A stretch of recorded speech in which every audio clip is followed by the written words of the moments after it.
Commander Nix stood on the bridge of the massive Valkyrie battleship Crystal Dawn, watching the endless dance of death that had consumed 3 centuries of galactic history. Through the viewport, he could see the scattered remains of both fleets. From yesterday's battle, metal twisted into impossible shapes, floating in the cold void like monuments to futility. And the Valkyrie were a proud race. Their crystalline bodies could live for thousands of years, and their minds worked with the precision of quantum computers. They had built an empire spanning 40 star systems, each one a masterpiece of order and logic. Their ships were works of art, smooth and gleaming, powered by cores that burned brighter than small suns. But for 300 years, they had been locked in war with the Theran Dominion. "Status report," Nix commanded, his voice carrying the weight of countless similar mornings.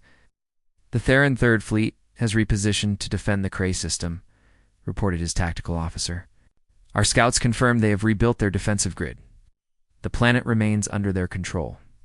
Nix closed his eyes. The Cray system had changed hands 17 times in the past decade. Each time, one side would mass their forces, break through the enemy defenses, claim the system, and begin building fortifications. Then the other side would do exactly the same thing. It was like watching the same battle over and over again. The Theran were different from the Valkyrie in every way that mattered, yet exactly the same in every way that counted. Where the Valkyrie were crystalline beings of pure logic. The Theran were reptilian creatures who valued honor above all else. Their scales could turn aside energy weapons, and their ships were built like fortresses, heavy and strong. General Cole of the Theran?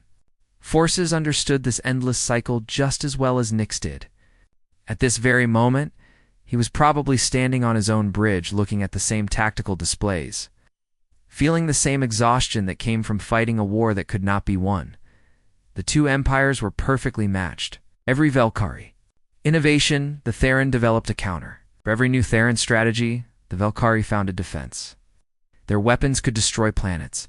Their shields could stop those same weapons. Their fleets numbered in the millions, spread across 17 contested star systems. "Sir," the communications officer called out, "we are receiving a transmission from Fleet Command." Put it through. The holographic image of Admiral Dex appeared before Nix. The elderly Valkyrie's crystal body had grown dim with age and worry. "Commander, I need a status report on your sector." "The same as always, Admiral. We hold 7 systems, they hold 7 systems, and 3 remain contested. Yesterday's engagement was tactically inconclusive." Admiral Dex's expression didn't change, but Nix could sense his disappointment. "The Council is asking questions again. They want to know when this war will end." "With respect, Admiral, the war will end when one side makes a mistake. Neither side has made a meaningful mistake in 2 centuries. It was true. Both the Valkyrie and Theran had learned to fight with perfect efficiency. Every battle followed the same patterns. Scouts would probe for weaknesses. Main fleets would engage. Both sides would suffer losses. And the strategic situation would remain unchanged. It had become a war of mathematics, and the math said stalemate. Light years away, General Cole was having a similar conversation with his own superiors. The Theran homeworld was demanding results. Their honor required that they fight, but their intelligence told them that victory was impossible. Cole stood in his command chamber, studying the tactical displays that showed the positions of both fleets. His scales had dulled with age, and his eyes carried the weariness of a warrior who had seen too much death for too little gain. "General," his aide reported, "the latest casualty reports show we lost 12 ships in yesterday's engagement." "And the Valkyrie?" 11 ships, sir." Cole's claws clicked against the metal railing. 11 ships. Always between 10 and 15. Never enough to change the balance of power, always enough to matter to the families of those who died. The war had begun over a trade dispute. The details were lost to history now, buried under 3 centuries of battles, sieges, and negotiations. That led nowhere. Both sides claimed the other had fired the first shot. Both sides demanded justice for ancient wrongs that no one alive remembered clearly. What everyone remembered was the fighting. Entire generations had been born, lived, and died knowing nothing but war. The contested systems had become graveyards, their surfaces scarred by orbital bombardments, their space filled with the debris of countless battles. The economic cost was staggering. Both empires had converted their entire civilizations into war machines. Factories that once built art and luxury goods now produced weapons and armor. Scientists who might have unlocked the secrets of the universe instead devoted their lives to building better ways to kill. Other species watched from the sidelines, horrified and helpless. The Galactic Council had tried to mediate 47 times. Each attempt followed the same pattern. Both sides would agree to talks, send their diplomats, spend months arguing over details that no one else could understand. The negotiations would collapse when one side accused the other of preparing for a sneak attack during the ceasefire. The truth was that both sides were right, and both sides were wrong. Mediator Vel of the ancient Archon race had overseen most of these failed peace talks. The Archons were the oldest known species in the galaxy, their civilizations spanning millions of years. They had seen wars come and go like seasons, but nothing like this. This conflict defies all known patterns, Vel had written in his latest report to the Council. Both species are intelligent, both are honorable in their own way, and both are completely convinced that they are fighting for survival. They have created a perfect war, one that can neither be won nor lost. Back on his ship, Commander Nix reviewed the battle plans for the next engagement. The Theron would attempt to retake the Cray system within the week. The Velcry would defend it with exactly the right number of ships, positioned in exactly the right formation. The Theron would attack with precisely the force needed to make the battle close, but not decisive. It was like a dance that both partners knew by heart. Commander, his tactical officer said, breaking into his thoughts, long range. Sensors are detecting Theron fleet movements in the Helix sector. Standard probe patterns? Yes, sir. Third Fleet, moving in formation, Delta 7. Nix nodded. To formation. Delta 7 meant they were testing the defenses around the mining station at Helix 4. The Velcari would respond with Formation Gamma 2, which would force the Theron to withdraw after a brief skirmish. Tomorrow, the Velcari would probe the Theron defenses around the gas giant at Helix 7, and the cycle would continue. 300 years of war had taught both sides everything about each other. They knew each other's tactics, each other's technology, each other's weaknesses and strengths. They had become mirrors, reflecting each other's moves in an endless, deadly dance. The war was eternal because it was perfect, and in that perfection lay a trap that neither side could see. The emergency session of the Galactic Council had been called after the Battle of Twin Suns, the most devastating engagement in 50 years. Both fleets had lost over 300 ships each, and still the strategic balance remained unchanged. The galaxy was bleeding to death, one battle at a time. Counselor Prime Zod of the Rillan species called the session to order.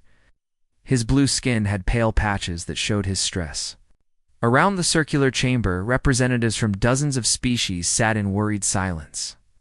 The holographic displays showed the same grim statistics they had been reviewing for decades. The economic situation is critical, announced Trade Minister. Hex of the Volan Consortium. 17 major trade routes remain closed. Food shipments to the outer colonies have been cut by 60%. If this continues, we will see mass starvation within 2 years. Mediator Vel stood slowly. The ancient Archon's body moved like old machinery, joints creaking with the weight of millions of years. I have attempted negotiations 47 times. Both sides refuse to budge from their positions. They have created a conflict that feeds on itself. What about military intervention? Asked General Rex of the Quarren Defense Force.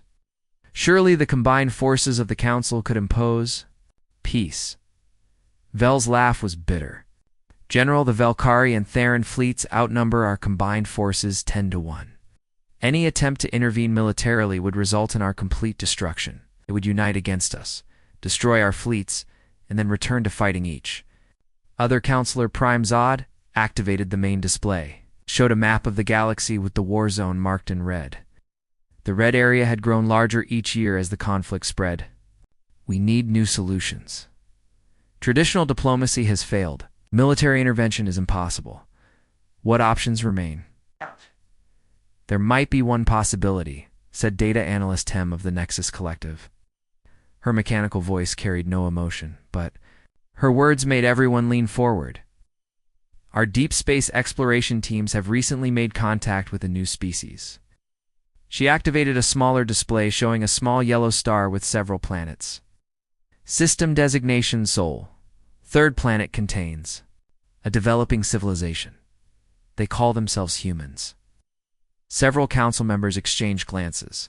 New species were discovered regularly, but most were either too primitive to matter or too advanced to need the council's help.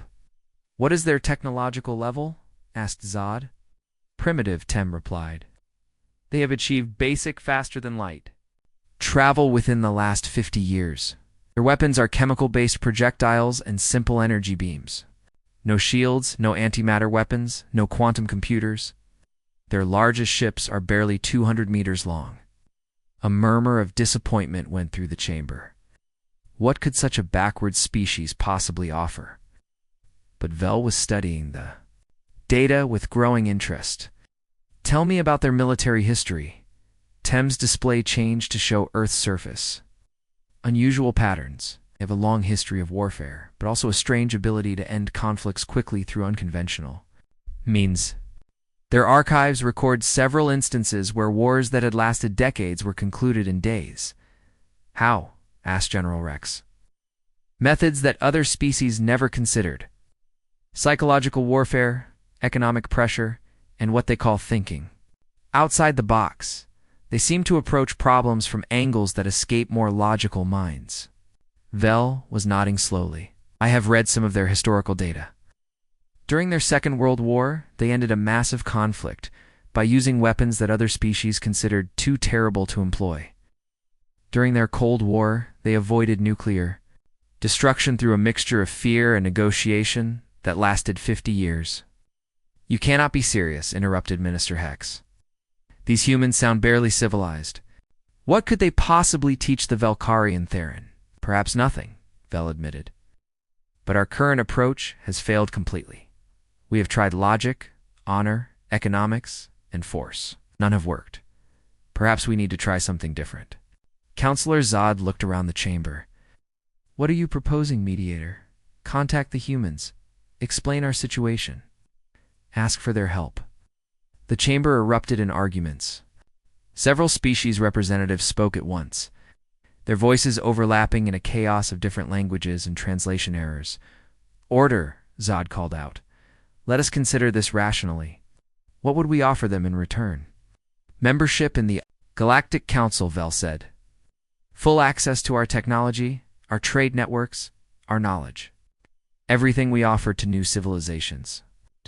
In exchange for ending a war that has defeated our best efforts for 3 centuries?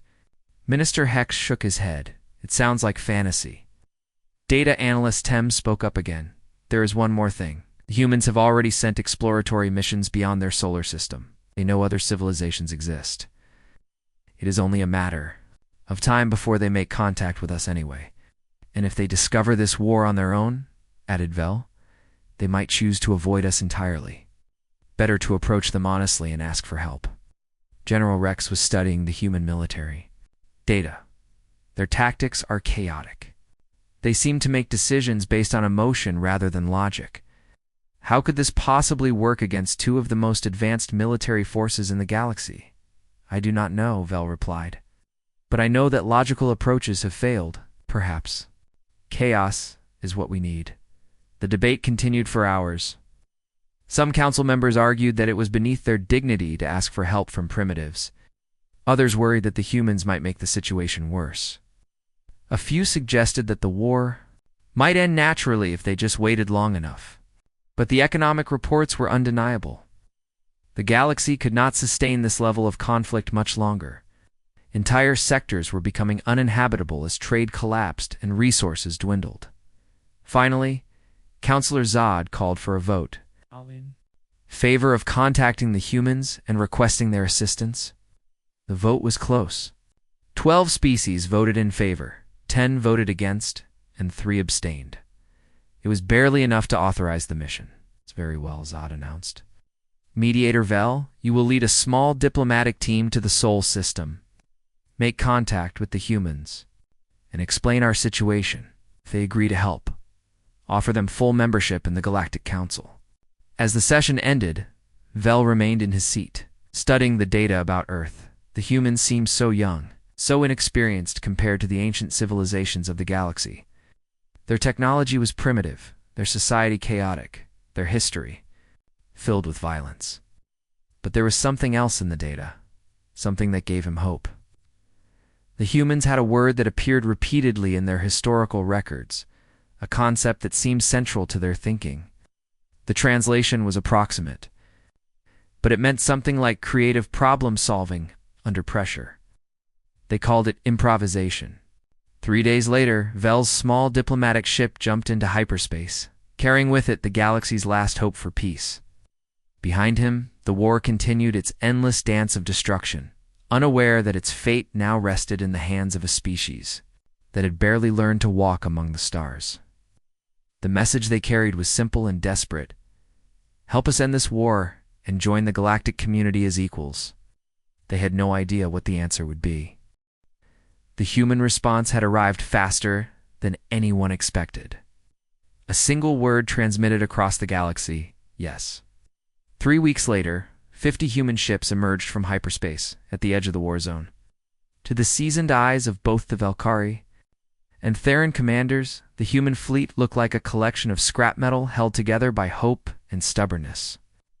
Admiral Kate stood on the bridge of the HSV Defiance, the flagship of humanity's first interstellar military expedition.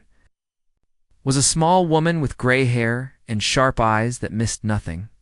Around her, the bridge crew worked with quiet efficiency, their voices calm. Despite being surrounded by alien technology that could vaporize their entire fleet without effort, "Ma'am," reported Lieutenant Cole from the communication station, "we're receiving hails from both alien fleets. They're demanding to know our intentions."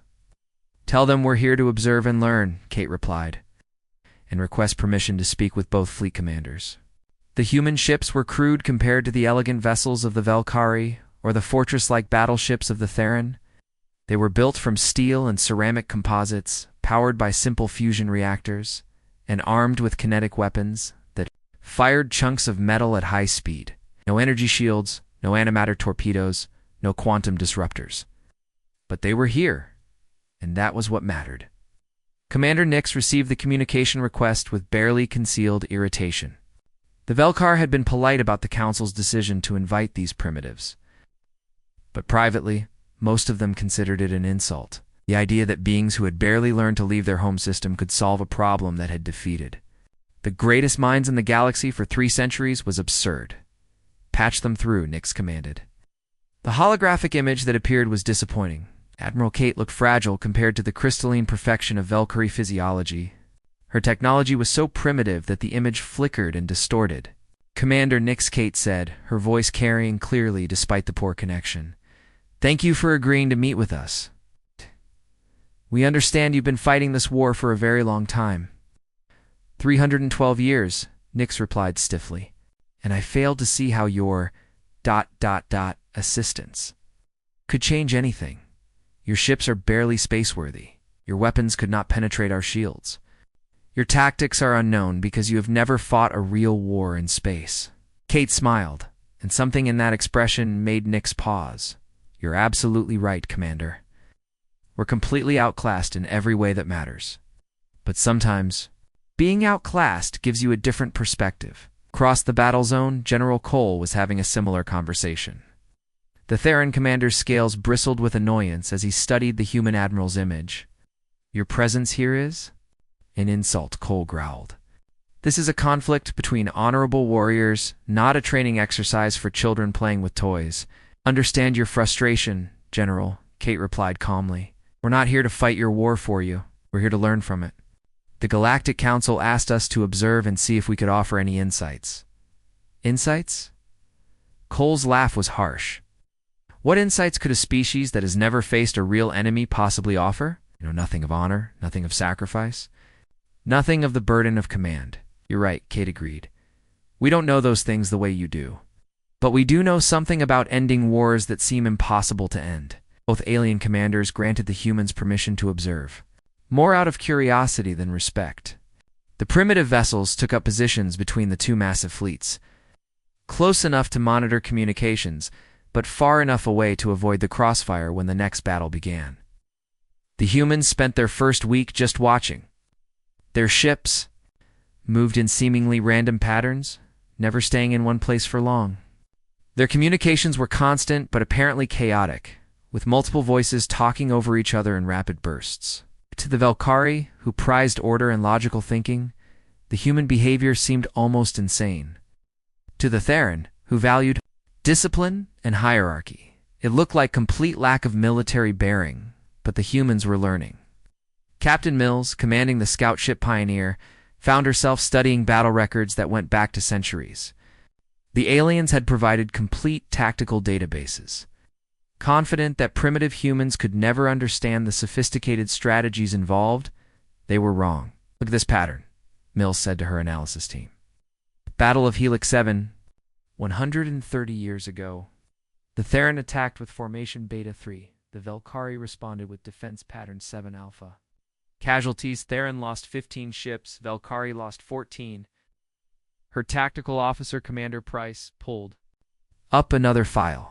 Battle of Helix 7, 90 years ago. Same formation, same response, same casualty ratios. And 50 years ago, added Lieutenant Ward. And 30 years ago, and last month. The pattern was everywhere once they knew to look for it.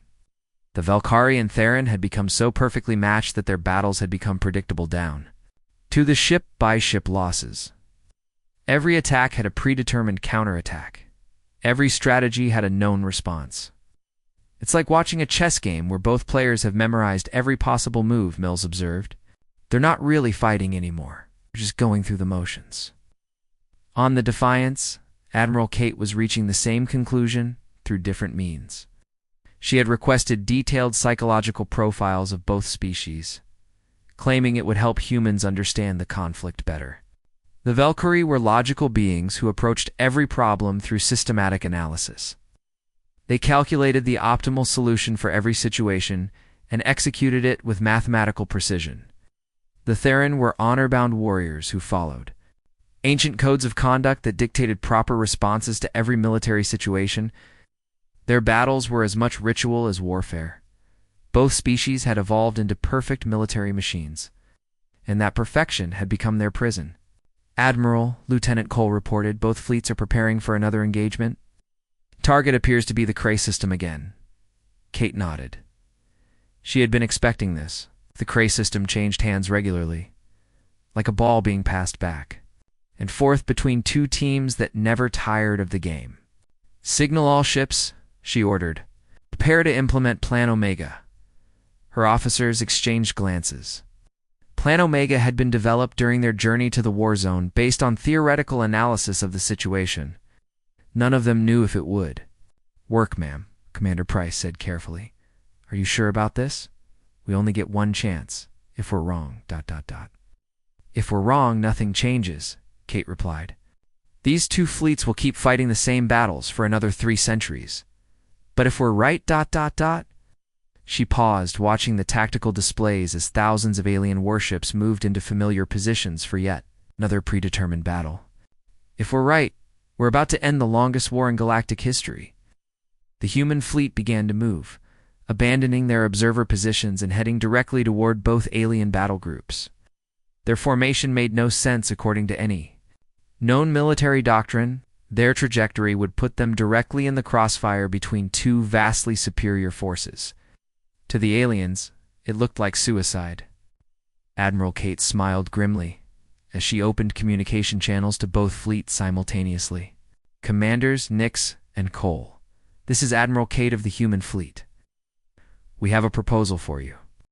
Admiral Kate's voice cut through the chaos of battle preparations like a knife through silk. Both alien fleets paused their advance, unsure what to make of the human proposal. "Want us to stop?" Commander Nix's crystalline features reflected disbelief. "We have been preparing this assault for 3 weeks. The tactical situation is perfect for retaking Cray system. And we have been preparing our defense for the same 3 weeks, General Cole added, his scales rippling with irritation. "You primitives do not understand the honor at stake here.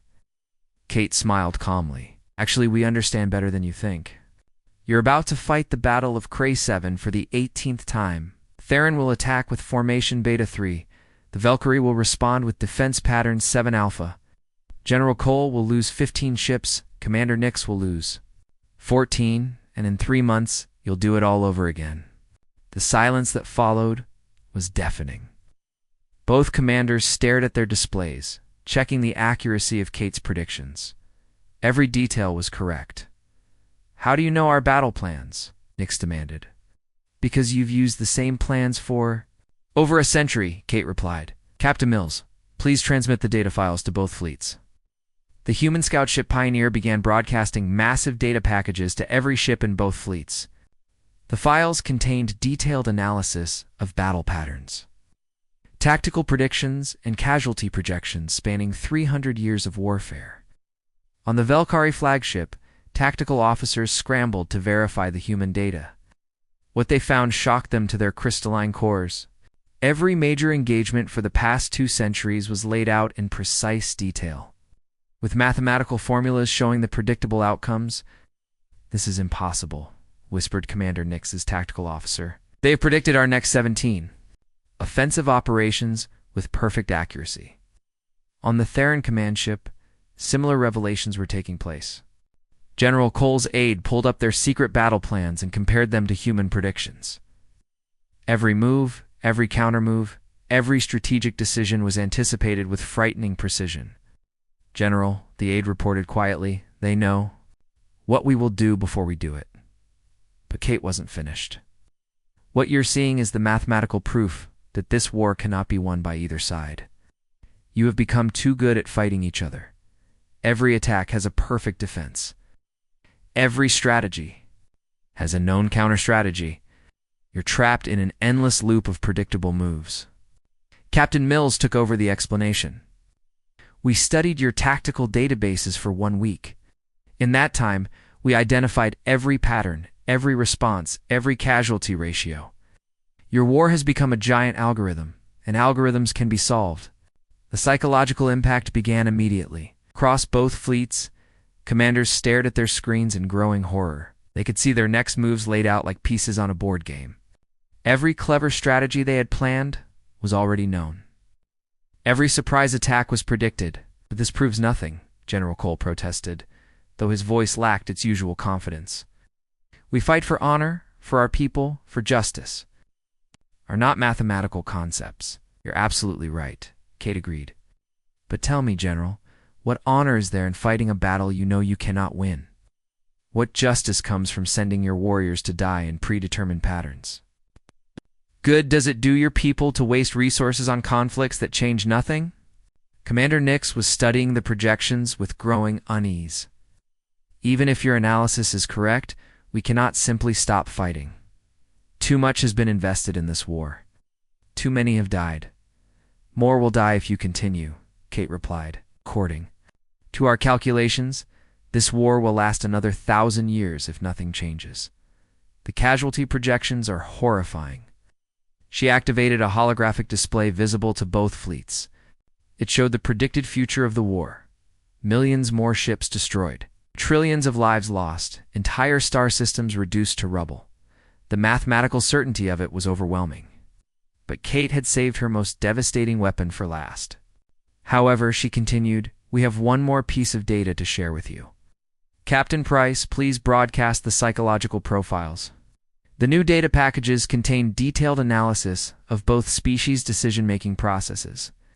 The humans had identified the core psychological drivers that kept the war going.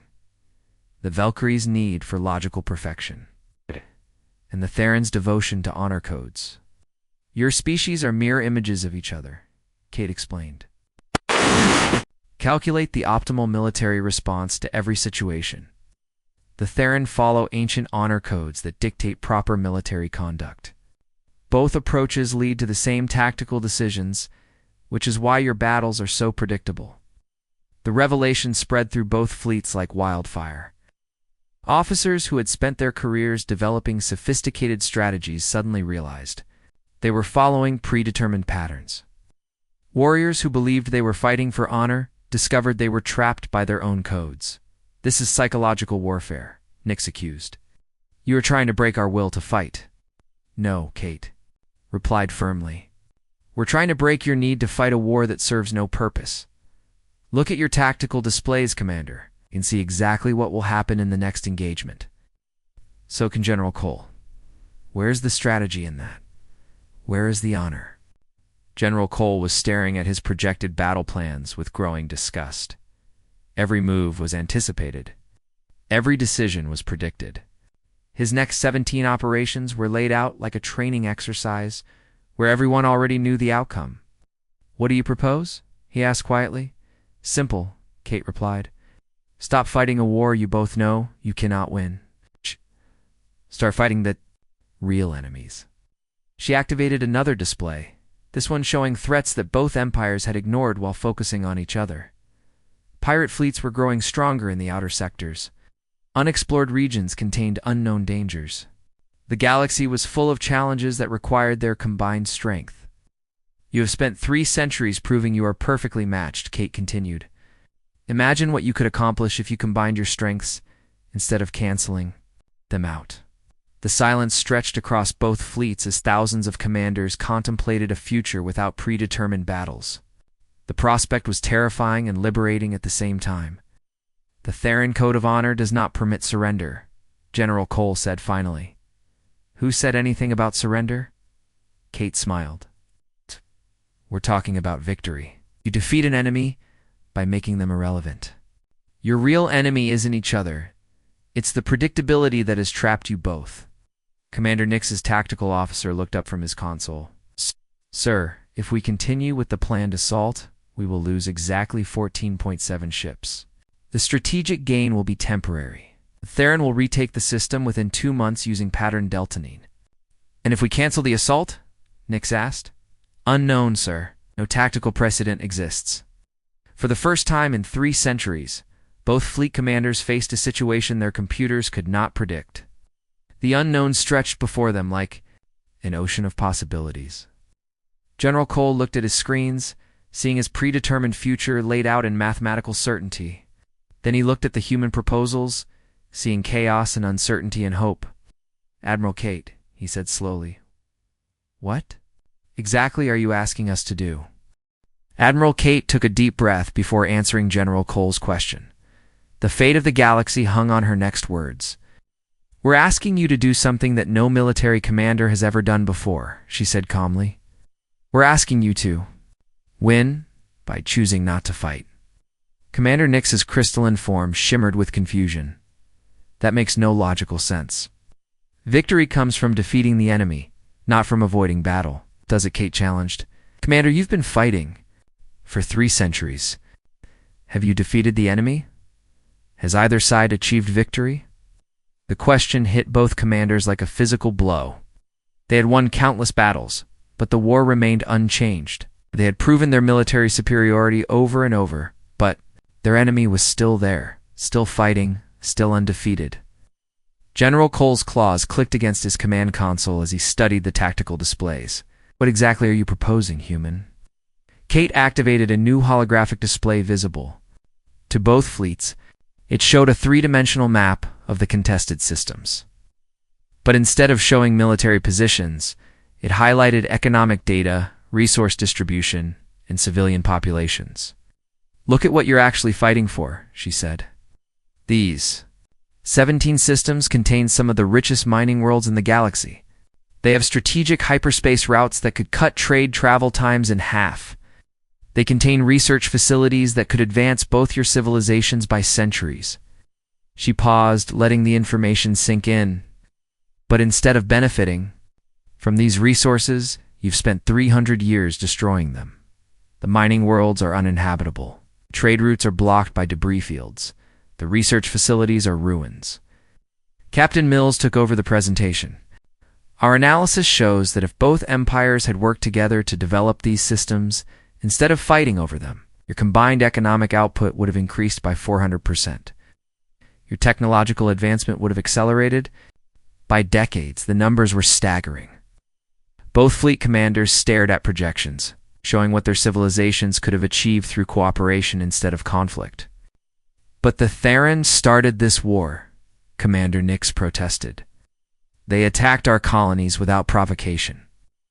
The Valkyrie violated our territorial agreements, General Cole countered. They broke the peace first.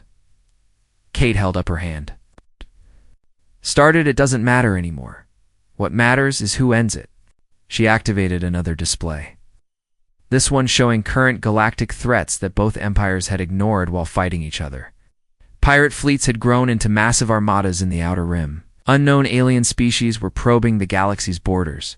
Strange energy signatures suggested dangers that neither empire was prepared to face alone. While you've been fighting each other, the real threats have been growing stronger, Kate explained.